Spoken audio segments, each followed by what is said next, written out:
So how did a civilization, 5,000 years old, possessing just fabulous wealth, become the victim of, well, of the greatest crime in all history? Right, especially considering it was the mother of mathematics and philosophy. Exactly. I Yeah. mean, we are talking about the conscious, deliberate bleeding of a society by a civilized empire, pushing it all the way to the point of mass starvation. Yeah. And you're experiencing a unique two-voice conversation powered by Google's Notebook LM for deeper book analysis, presented by Mindful Moments. Nourish your mind on the go. Today, we're taking a deep dive into Will Durant's striking 1930 publication, The Case for India. Right, and this specific review is a critique. We are going to put the vision of this book under real pressure today, testing it against Adler's ladder from information to wisdom. And Paul Elder's standards of good reasoning. Yes, plus the golden rule and the civic values embedded in the American constitutional tradition. Our mission today is clear, I think. We're not just summarizing Durant's passionate defense of the Indian people. We're rigorously evaluating his logic. Mm-hmm. We're looking at the ethical implications of the British Empire's justifications and the practical wisdom of Mahatma Gandhi's proposed solutions. Right, and throughout this discussion, we're going to focus heavily on the concept of roles, like examining the role of the imperial institution, the role of the colonial subjects, and the role of the nonviolent resistor. But before we critique the book, we really must practice intellectual generosity. Right. Steelman the argument. Exactly. Yeah. We need to look at what the author genuinely achieves. Durant masterfully dismantles the myth of the benevolent empire, and he does this not just through rhetoric, but by providing devastating, undeniable economic data. Yeah, the numbers are just staggering. The book describes the East India Company engaging in this massive structural drain of wealth. Mm-hmm. Like the author notes that the company bought goods in India for $2 million Okay. and then sold those exact same goods in England for $10 million. Wow. But to truly grasp the scale of this, we really need to understand the mechanism. The East India Company didn't merely act as merchants. Yeah. They actually acquired the power to collect taxes. So they took the tax revenue paid by Indian farmers, used that very money to purchase Indian manufactured goods, and then exported those goods to Europe for pure profit. That is just a staggering economic mechanism. Yeah. I mean, it's not trade, it's pure extraction. Yeah. And the book shows how this extraction actively destroyed existing domestic industries.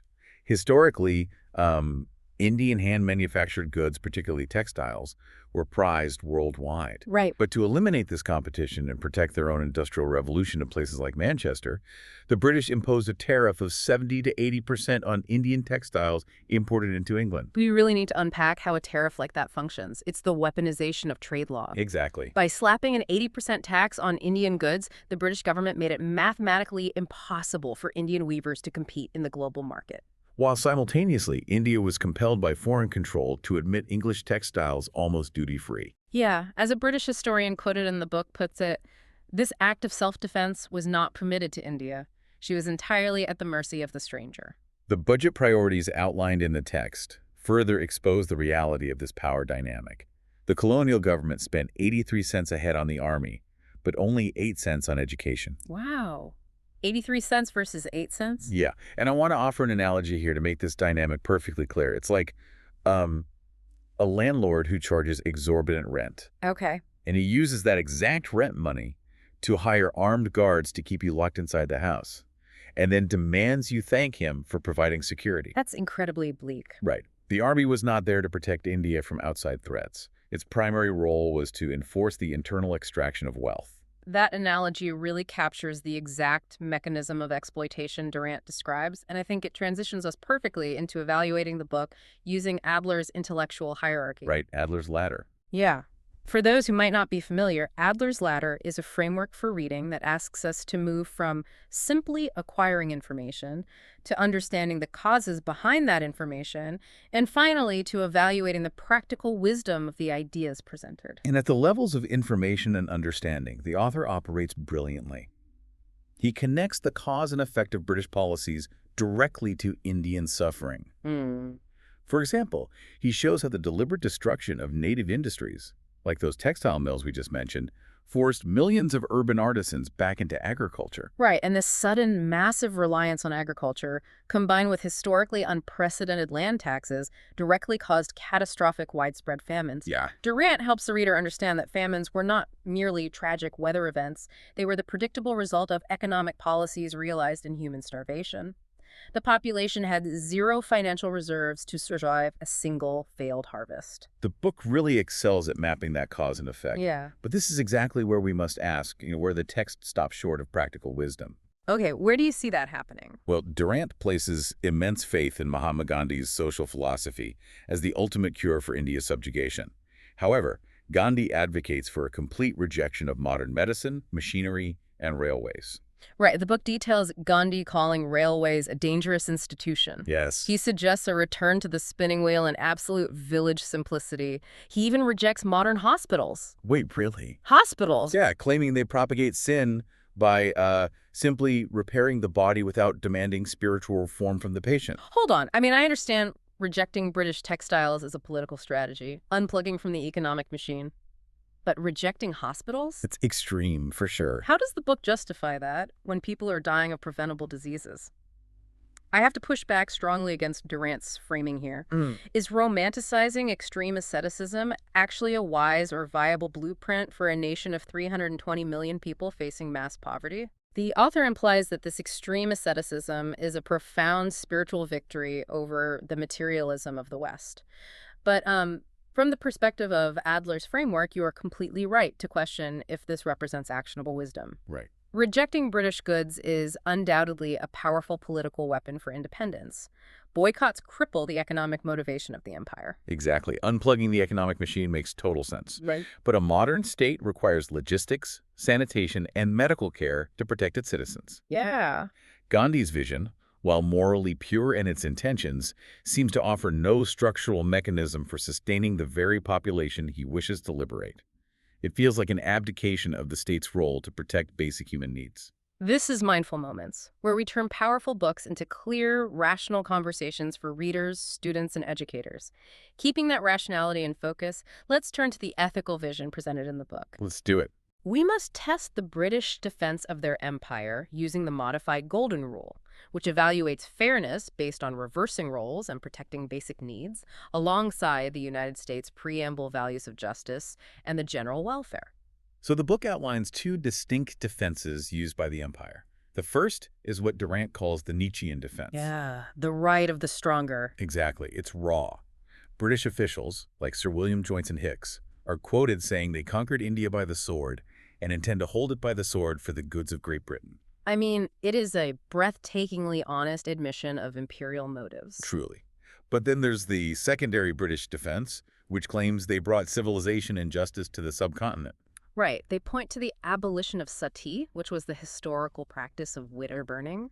They point to the building of 20 million acres of irrigation and the construction of massive railway networks as gifts of modern governance. Okay, let's apply the Golden Rule to those supposed gifts. Would the British accept these conditions if the rules were reversed? Definitely not. Right. Would they accept a foreign power imposing a 70% tariff on British goods to systematically destroy their own manufacturing base? Would they accept a system where British citizens were forced to pay for a foreign occupying army out of their own poverty? The statistics provided in the book answer that question pretty clearly. The death rate in India under this system reached 32 per 1,000 people. Oh, wow. For comparison, the death rate in England at the exact same time was only 13 per 1,000. I mean, an empire cannot claim to champion the general welfare or human dignity when the statistical reality looks like that. It protects the wants of British investors at the direct literal expense of the basic needs of the Indian population. Yeah, like food, safety, and health are systematically sacrificed. Even the railways, which are presented as a monumental gift, were built primarily for the rapid movement of the British Army and the extraction of raw materials. Right, not to distribute food during famines. Exactly. Now, moving to the Paul Elder standards of critical thinking, we must examine the assumptions and the missing voices in Durant's passionate narrative. Good point. The book serves as a powerful indictment of colonial rule, but it contains a significant structural blind spot. What's the assumption there? The author operates on the assumption that India, before the British arrived, was an almost utopian society of endless wealth, peace, and harmony. That is a critical flaw in the reasoning. Yeah. Durant attributes nearly all social destruction and poverty to British interference. Yes. And while Gandhi himself is documented speaking against untouchability, Durant's historical narrative largely glosses over the deep, pre-existing structural violence of the caste system. We are really looking at what the author conveniently leaves out here. The book points out the extraordinary wealth of 18th century India, which attracted the commercial fleets of Europe, but it fails to deeply question exactly who held that wealth. I'm reading between the lines here, but the author infers that simply removing the British will automatically resolve India's internal divisions. Yeah. By romanticizing the pre-colonial past, the book overlooks a harsh historical reality. The massive wealth of the Mughal dynasty and the regional rajas was concentrated in the hands of a very small elite. Right. The masses of the population still lived in rigid hierarchical subjugation long before the East India Company dropped its first anchor. The book's logic points toward a liberation that might only transfer power from foreign elites back to domestic elites. It doesn't necessarily provide a roadmap for dismantling the internal structures of oppression that predated the empire. And that brings us directly to the dynamics of power, institutions, and justice. How does the book frame the authority to decide, and who ultimately bears the physical costs of those decisions? Well, we see the brutal reality of institutional power colliding with nonviolent resistance in the latter half of the book. Yeah, the book details the Darasan assault raid, using the vivid eyewitness account of an Englishwoman named Madeline Slade. To understand why this raid mattered, we really have to understand the salt tax. Right. Salt is a biological necessity, especially in a hot climate. Exactly. Yeah. And the British held a strict monopoly on the production and sale of salt, taxing it heavily. It was effectively a tax on human sweat, Wow. Yeah. falling hardest on the absolute poorest citizens. So Gandhi targeted this specific monopoly to expose the cruelty of the system. Slade describes lines of absolutely unarmed protesters walking peacefully toward the salt pans, and they were systematically beaten, battered, and physically broken by police wielding steel-tipped lathis. And the protesters demonstrated exemplary nonviolence. They didn't raise a single hand to defend themselves as they were struck down. Line after line walked forward to take the blows. It's hard to even picture. It is. But it exposes a profound and terrifying truth about the role of institutions. When the legal system is built entirely on the premise of economic extraction, law and order becomes synonymous with violence against the vulnerable. Yeah, the Crown's authority to decide was enforced entirely by inflicting severe physical costs on bodies that simply refused to cooperate. Yeah. The police were not acting out of personal passion. They were performing an institutional function. Which raises a vital question about the nature of the revolution itself. Does the book imply that the moral high ground of nonviolence alone can defeat an empire? Well, Gandhi's philosophy relies heavily on spiritual purity, self-sacrifice, and the capacity to endure suffering to melt the heart of the oppressor. But we have to look at the mechanics of the victory. Is it the spiritual stance or the economic threat that actually gives the movement its leverage? That's the real question. We talked earlier about the analogy of unplugging the machine. The boycott of British goods and the mass refusal to pay taxes strike directly at the empire's wallet. Right. It's like Gandhi realized India is the battery powering the British imperial machine. You don't have to attack the machine with weapons. You just have to stop providing the current. The author suggests that Gandhi's immense spiritual authority is what unites the masses, making the economic boycott culturally possible. However, the practical mechanism of political change seems to be the financial disruption. The empire is in India for profit. When the profit ceases due to mass non-cooperation, the empire's presence becomes logically and financially untenable. The moral framing provides the necessary courage for the people to endure the horrific police violence. But the economic starvation of the colonial system is what forces the political shift. Yeah. The institution doesn't leave because its conscience is awakened. It leaves because the ledger no longer balances. We really must consider how a thoughtful, modern reader should use this book today. The case for India is clearly not a perfect, objective history. No. It is highly passionate and, as we've explored, sometimes heavily romanticized regarding India's past. But it is a phenomenal sparring partner.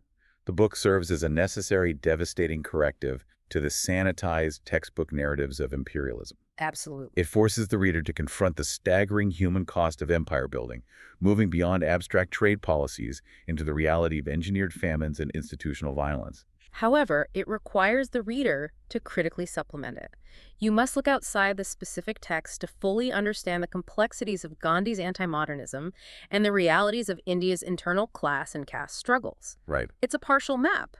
It's brilliant in exposing the crimes and mechanisms of the occupier, but it remains incomplete regarding the complex internal challenges of the occupied nation. If these insights resonate with you, the full suite of reviews for this book is available. The essential insights provide the entry point, the summary maps the broad content, the analysis examines the specific rhetoric, and this critique has tested the book's deepest ethical and historical claims. Click a link on screen for the related episodes, essential insights, summary, analysis critique, or deep critique. Subscribe, share, purchase via the link if you'd like to read along and think rationally.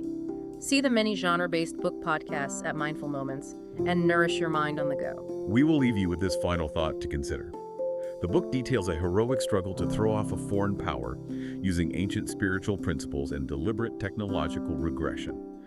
But what happens to a nation's identity when securing its true liberation and protecting its citizens ultimately requires adopting the very political, medical, and industrial tools of the empire it fought so hard to escape?